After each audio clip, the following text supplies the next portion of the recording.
ومن سيئات أعمالنا من يهد الله فلا مضل له ومن يضلل فلا هادي له وأشهد أن لا إله إلا الله وحده لا شريك له محمد رسول اللہ صلی اللہ علیہ وسلم پر اور آپ صلی اللہ علیہ وسلم کے آل و اصحاب پر. حضرات، اس مختصر سے حمد و ثنا کے بعد میں آج عید کے اس موقع پر چند باتیں بتانے جاتا ہوں. سب سے پہلی بات یہ ہے کہ ماہ رمضان کو ہم نے پا لیا. ہم میں سے کتنے ایسے لوگ ہیں جو رمضان کے مہینے کو پا کر کے بھی نمازوں کو ضائع کیا، تراویح کا اہتمام نہیں کیا، قرآن مجید کی تلاوت نہیں کی، روزے نہیں رکھا. تو سن لو اور اپنے ضمیروں کو جھنجھوڑ کر کے اپنے دلوں سے پوچھ لو کہ ہم نے اس ماہ مبارک کو پا کر کے کیا پایا ہے اور کیا کھویا ہے.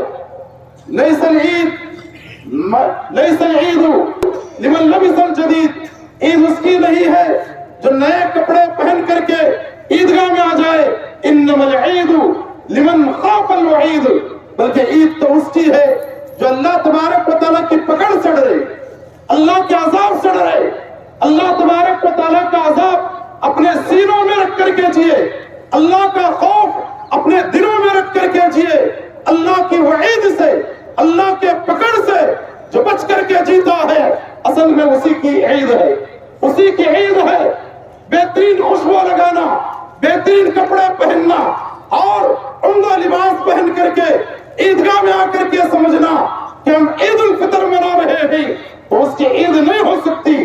عید تو اس کی ہے جو اللہ تبارک و تعالیٰ کو راضی کرنے کے لیے ایک مہینے میں جدوجہد کیا، محنت کیا اور اللہ کی خوشنودی حاصل کرنے کے لیے ہر چھوٹی بڑی نیکی کے لیے ایڑی چوٹی کا زور لگاتا رہا.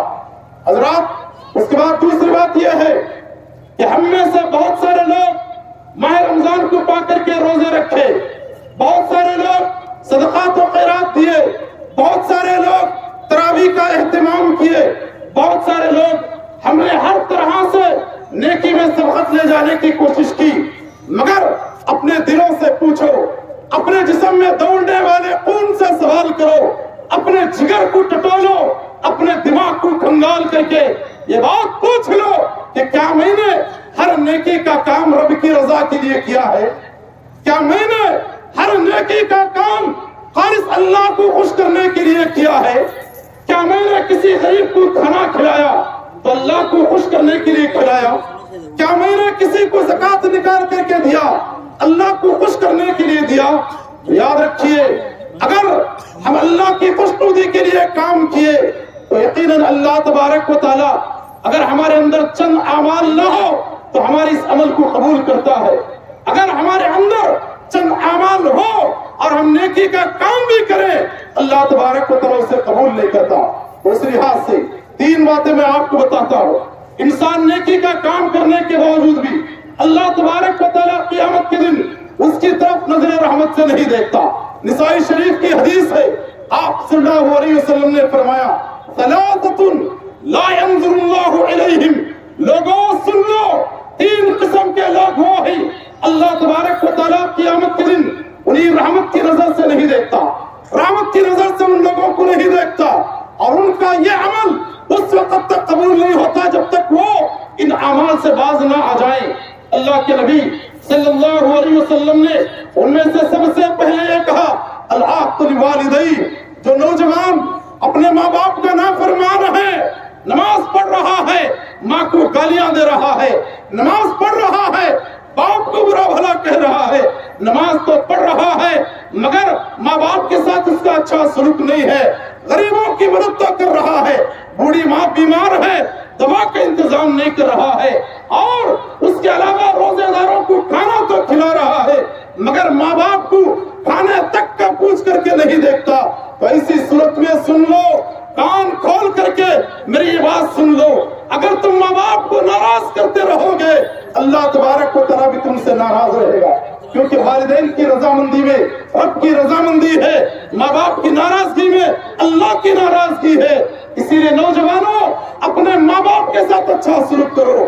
ہم میں سے کتنے ایسے لوگ ہیں نمازیں پڑھتے ہیں, روزہ رکھتے ہیں, صدقات و خیرات کرتے ہیں, مگر ماں باپ کے ساتھ ہمارا حسن سلوک صحیح نہیں ہوتا. ان کا دل دکھاتے ہیں, ان کو تڑپاتے ہیں, ان کو گالیاں دیتے ہیں اور ان کے ساتھ برا سلوک کرتے ہیں. حتیٰ کہ بہت سارے نوجوان ایسے بھی ہوں گے جو اپنی ماں سے کئی مہینوں تک اور سالوں تک بات چیت نہیں کرتے ہوں گے. اپنے باپ سے کبھی انہوں نے خوشی سے مصافحہ نہیں کیا ہوگا, اپنے باپ سے کبھی گلے نہیں ملا ہوگا. لوگوں, اس سلسلے میں ایک واقعہ بتاتا ہوں. ہمارے اسلاف کے اندر ماں کی محبت کیسی تھی, ہمارے اسلاف کے اندر ماں کے ساتھ حسن سلوک کا جذبہ کیسا تھا. ملک شام سے مجاہدین کی ایک جماعت آئی. ملک شام سے مجاہدین کی ایک جماعت عمر بن خطاب رضی اللہ عنہ کے دور خلافت میں مجاہدین کی ایک جماعت آتی ہے, اور عمر بن خطاب رضی اللہ عنہ آنے والے ان مجاہدین کے لیے صبح کی نماز کے بعد کھانے کا انتظام کیا. ان کے سامنے برتن لگا دیے, ان کے سامنے پلیٹ بچھا دیے, اور اس کے بعد عمر بن خطاب رضی اللہ عنہ سب کے برتنوں میں کھانا ڈالا اور مجاہدین کو کھانے کے لیے دعوت دی گئی. سارے مجاہدین آ کر کے کھانا کھا رہے ہیں دسترخوان پر بیٹھ کر کے. عمر بن خطاب کی نگاہ, خطاب کے بیٹے کی نگاہ ایک اس نوجوان پر پڑتی ہے جو سیدھے ہاتھ کی بجائے دائیں ہاتھ سے کھانا کھا رہا ہے. اور یہ عمر بن خطاب دیکھ کر کے کہتے ہیں, ارے بھائی سیدھے ہاتھ سے کھاؤ, سیدھے ہاتھ سے کھاؤ, تم الٹے ہاتھ سے کیوں کھاتے ہو؟ اس نوجوان نے کہا کہ میرا سیدھا ہاتھ ذرا مشغول ہے. عمر بن خطاب رضی اللہ عنہ اسے لوگوں میں مزید ڈانٹنا نہیں چاہا.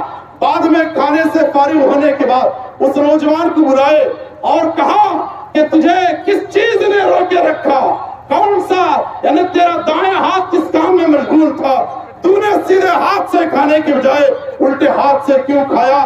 نوجوانوں سن لو, اس نوجوان